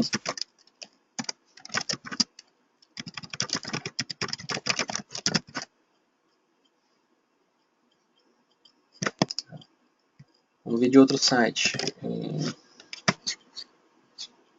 Ó, já resolveu, né? Então, o endereço de IP desse site, né, da voz e dados, é 177, 115, 160. Né? É claro, existem alguns servidores hoje, né, que fazem o bloqueio de protocolos ICMP, que é protocolos de ping. Então, quando a gente vai pingar num determinado domínio, pode ser que dê erro, se ele não tiver esse drop aí de firewall. Né? Então, o endereço de IP é isso aqui. Quando a gente digita www, por trás do navegador, todo o tráfego e endereçamento, ele é dirigido para o nosso DNS. Tá? O DNS vai resolver esse nome e vai sair para a internet buscar isso aí para a gente. Certo? Ele vai buscar, se a gente pega, por exemplo, o endereço do Google, externo. 8888. Tá? Esse endereço não está dentro da minha rede. Não está dentro da minha rede. Né? Então, o nosso cliente aqui, ó, ele vai sair por esse DNS. Ele vai sair. Vai lá no servidor do Google, que a gente não sabe onde fica. Né? Mas o Google não possui mais servidor de DNS no Brasil. Eles tiraram, por isso que a latência de DNS do Google aumentou bastante. Né? Ele vai lá buscar nesse DNS. O DNS do Google, por sua vez, vai fazer uma consulta. Vai fazer uma consulta, né, na internet, buscando o servidor que está resolvendo o voz e dados, que vai ser o servidor do IP 77, 67, 115, 160. Tá? Feito isso, ele achou o endereço, o servidor aqui, servidor X aqui que está hospedando, ele resolveu esse nome, descobriu o caminho até ele, ele vai retornar para o nosso servidor, para o nosso cliente. Retornou para o nosso roteador do cliente, aí sim, o roteador vai enviar outra mensagem para o servidor requisitando a abertura da página. Então são vários passos para acontecer uma conexão. Primeiro ele acha o caminho, a rota, né? E depois ele faz a chamada de conexão. Tá? Feito isso, ele resolveu, abriu a página, tá? Tranquilo. Uma coisa, pessoal, que eu vou dar de dica para vocês, como bônus, para vocês saberem se realmente vocês estão tendo problema de DNS, por exemplo, quando vocês for abrir um site, tá? Seja ele qualquer site, aqui em cima, quando vocês vão abrir um site, aparece uma bolinha ali, ó. Ó, vocês viram? Essa bolinha, ela deu um giro para trás, tá? E depois ela deu um giro para frente, certo? O que significa isso? Enquanto aquela bolinha lá do navegador, ela está girando para trás. Quando ela está girando para trás, significa que o nosso servidor de DNS está resolvendo. Então, se ela fica muito tempo girando para trás, é porque o nosso servidor de DNS está lento. A partir do momento que ela gira para frente,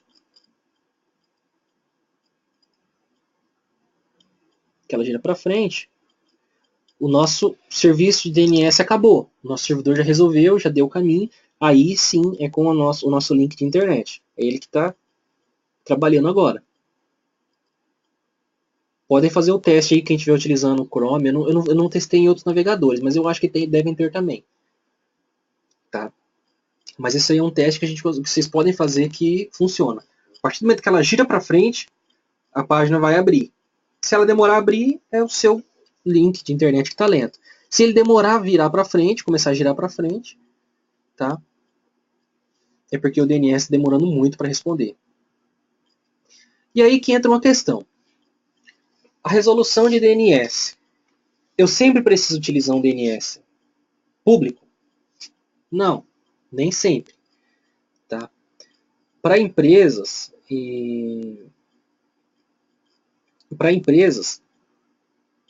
existem opções de, por exemplo, utilizar DNS local.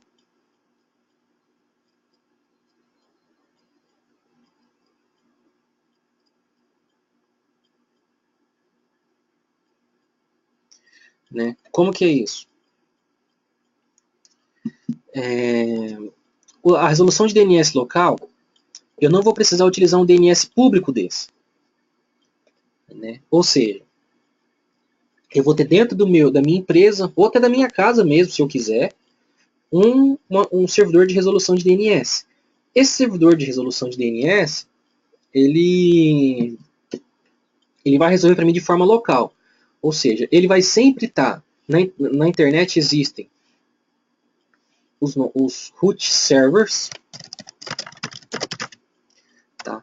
Que são servidores que nunca param, ou que, assim, são servidores da internet que respondem por todos os DNS do mundo inteiro. Tá? Então todos os serviços fazem consultas neles. São bem confiáveis, por assim dizer. Então esse servidor ele vai ficar constantemente conectado, né,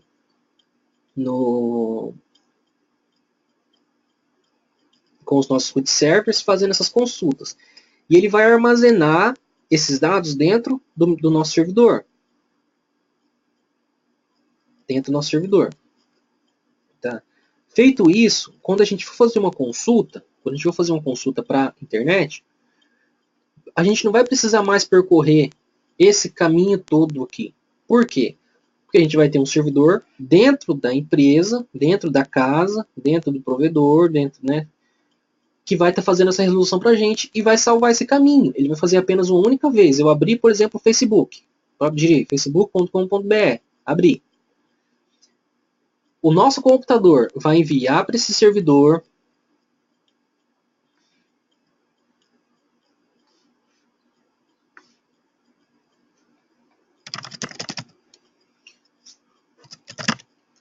nosso servidor DNS, tá? Vai enviar para o nosso servidor DNS a requisição. Esse servidor vai consultar na tabelinha dele lá, de DNS. Se ele já tiver aberto antes, ele simplesmente vai devolver para o nosso cliente, ou para a gente mesmo, o caminho, vai devolver para o computador, vai devolver para o navegador. E vai resolver e vai para a internet. Se ele não tiver, aí ele vai sair para a internet, vai lá no nosso root server, vai fazer o mesmo procedimento que aconteceu aqui. Vai fazer a consulta, o root server vai sair, né? Vai fazer aquela consulta, vai devolver a consulta.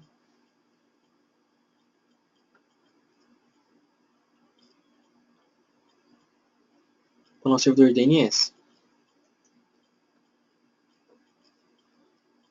Tá. Aí ele entrega para o cliente. E nesse meio tempo ele já salva. Né? Ele salva. Ele salva aqui dentro. O nosso caminho que ele percorreu ali, as rotas que ele teve que atingir para poder alcançar esse caminho. Né? O servidor DNS, ele geralmente armazena esses caches por um dia. Por quê? Porque a internet muda muito. Hoje um determinado site pode estar respondendo nesse domínio, nesse IP, e amanhã o dono do site pode mudar de hospedagem e ir para outra IP. Então a gente não pode manter um cache fixo de DNS, justamente por isso. Porque se mudar, o servidor sempre vai ficar buscando num determinado endereço. Vamos supor que amanhã ou depois a voz de dados muda de hospedagem. Né? Então vai para outra IP. 177.68.200.200, por exemplo. Né?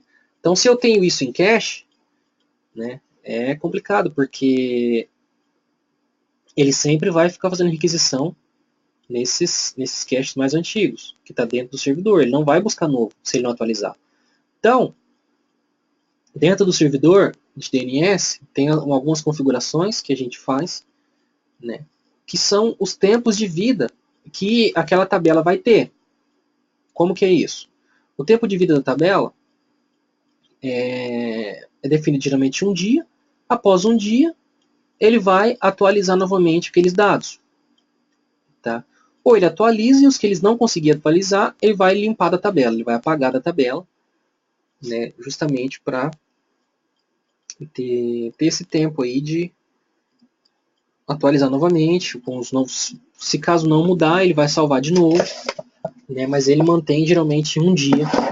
Não é recomendado configurar para mais de um dia, justamente por causa dessas mudanças que podem acontecer. Né, que podem acontecer. Bom, alguma dúvida aqui, pessoal, sobre DNS, sobre servidores?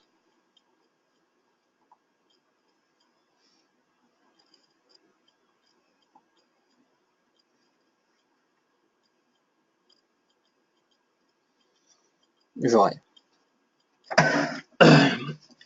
Agora é o seguinte, ainda falando de DNS, existem algumas técnicas para melhorar a segurança, né, de DNS, que são elas. Só mudando rapidamente de assunto, o DNS ele funciona na porta 53, tá, pessoal? 53. Depois, quando a gente for fazer as aulas práticas, né, vocês vão aprender a trabalhar um pouco com firewall no MikroTik. E no firewall do MikroTik tem algumas opções que são defendidas por portas. Então, deve ser interessante vocês saber a porta, de repente, do serviço que vocês estão querendo utilizar. Como, por exemplo, HTTP funciona na porta 80. HTTPS ele funciona na porta 443. SSH na porta 22. FTP na porta 21. DNS na porta 53. E assim sucessivamente. Os outros protocolos. Tá? Bom, o servidor de DNS, se tratando de um servidor que vai estar resolvendo os nossos nomes, ele impacta diretamente a nossa navegação. Tá? Diretamente na nossa navegação. Ou seja, se o servidor falhar dentro da rede, a gente vai ter problema. Tá? Então, assim, algumas técnicas são utilizadas, como por exemplo de balanceamento de servidores, para que isso não se torne um problema. É um servidor escravo que ele funciona em paralelo com o servidor primário. Em caso de falha, tá? Em caso de falha do servidor primário, o servidor secundário passa a assumir a rede. Porque dentro da nossa rede, a gente não vai utilizar esse endereço de IP. A gente não vai utilizar esse endereço de IP. A gente vai utilizar um endereço de IP local, tá?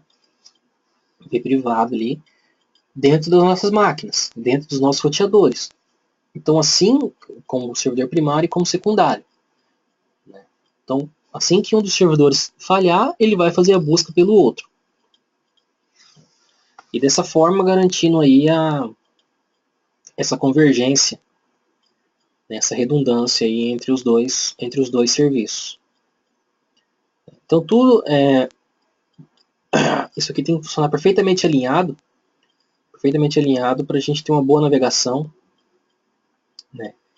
E servidores DNS, né, pessoal, eles não são brincadeira, por assim dizer. Tem que tomar muito cuidado na hora, estudar bastante a fundo o servidor de DNS. Porque, por exemplo, hoje em dia os hackers usam muito espelhamento de DNS. Né? Então, o que eles fazem? Eles conseguem, de repente, descobrir um determinado servidor de DNS, os caras acessam esse servidor. Dentro do servidor, eles colocam lá todo o site, que por exemplo, itaú.com.br. Né?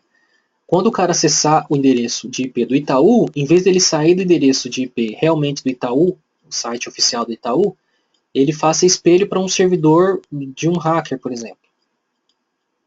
Tá? Então, para o usuário vai aparecer normal, vai aparecer o site do Itaú. Só que os dados deles acabam sendo interceptados. Ou até mesmo redirecionados para um site falso. Né? O cara pode ver um site exatamente igual ao do banco e roubar senha, ou até do Facebook, ou de etc. Desenvolver uma área de login e dessa forma roubar dados, né, dos usuários. Então é bastante interessante trabalhar com segurança, né, de servidores DNS no caso de uma implantação.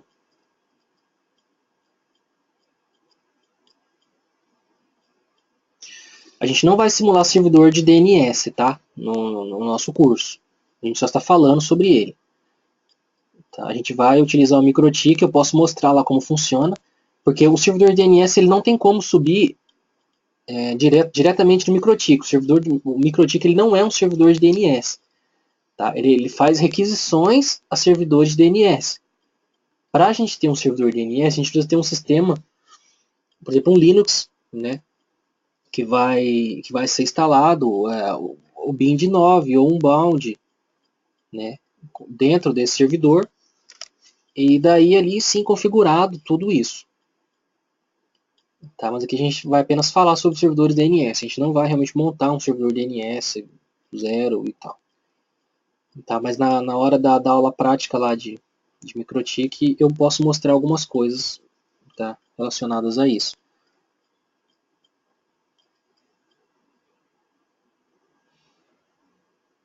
Sim, Linux. Pode rodar servidor DNS e Windows também. Tá, pode rodar também. Mas questões de segurança e o Linux acaba sendo melhor. É questão de tamanho, né? Questão de tamanho também. Porque às vezes você vai rodar um servidor de DNS em Windows, você tem que instalar um Windows Server. Ele é muito grande. Você precisa de bastante. Não, no Linux não. Você instala um Debian NetInstall, ele é 150 MB, 130 MB. Você vai instalar o servicinho de DNS nele. Então a gente consegue poupar recursos da máquina. Espaço, memória, etc. Né? Bom, pessoal, alguma dúvida até aqui?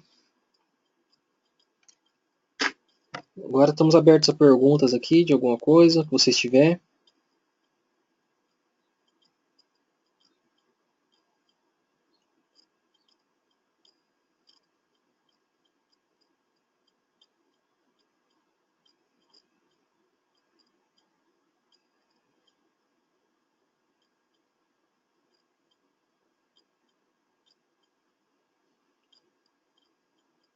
Joia. Bom, agora já vai dar não nem deu tempo de começar outro assunto, né? A gente vai sair para o almoço agora, tá? E deixa eu só confirmar aqui.